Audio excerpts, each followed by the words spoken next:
സംസ്ഥാനത്തെ വ്യാവസായിക വളർച്ചയിൽ സർക്കാരിനെ പ്രശംസിച്ച ശശി തരൂരിന് എണ്ണിപ്പറഞ്ഞ UDFന്റെ മറുപടി. കിൻഫ്രയും ഇൻഫോ പാർക്കും ഉയർത്തിക്കാട്ടിയാണ് UDF നേതാക്കൾ തരൂരിനെ നേരിട്ടത്. ഉമ്മൻചാണ്ടി സർക്കാരിന്റെ സംഭാവനകളെ അംഗീകരിച്ച തരൂർ നിലപാടിൽ ഉറച്ചു നിൽക്കുകയാണെന്ന് ആവർത്തിച്ചു പ്രഖ്യാപിച്ചു. ശശി തരൂരിന്റെ സർക്കാർ അനുകൂല പ്രസ്താവനയ്ക്കെതിരെ എല്ലാ അഭിപ്രായ വ്യത്യാസങ്ങളും മറന്നുകൊണ്ടാണ് സംസ്ഥാനത്തെ കോൺഗ്രസ് നേതാക്കൾ കഴിഞ്ഞ ദിവസം ഒറ്റക്കെട്ടായി രംഗത്ത് വന്നത്. UDF സർക്കാരുകളിൽ ദീർഘകാലമായി വ്യവസായ വകുപ്പ് കൈകാര്യം ചെയ്ത മുസ്ലിം ലീഗിനെയും തരൂരിന്റെ പ്രസ്താവന മുറിവേൽപ്പിച്ചു.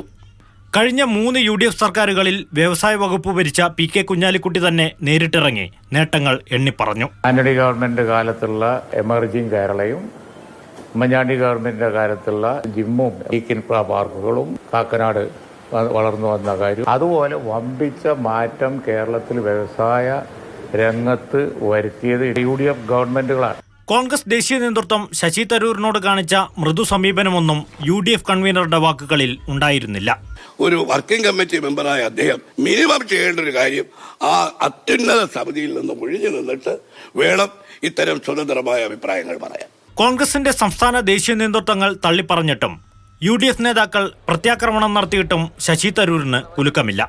സംസ്ഥാനത്തിന്റെ സാമ്പത്തിക വളർച്ചയിൽ ഉമ്മൻചാണ്ടി സർക്കാരിന്റെ സംഭാവനയെ അംഗീകരിക്കുന്ന തരൂർ പറഞ്ഞതിൽ നിന്ന് ഒരടി പിന്നോട്ടില്ല. കേരള എക്കോണമിയെ കുറിച്ച് മൊത്തം എഴുതിയതല്ല, ഞാൻ സ്റ്റാർട്ടപ്സിനെ കുറിച്ച് മാത്രമാണ്. അത് ഇംഗ്ലീഷ് വായിക്കുന്നവർക്ക് അത് മനസ്സിലാവാൻ ഒരു ബുദ്ധിമുട്ടുണ്ടാവില്ല.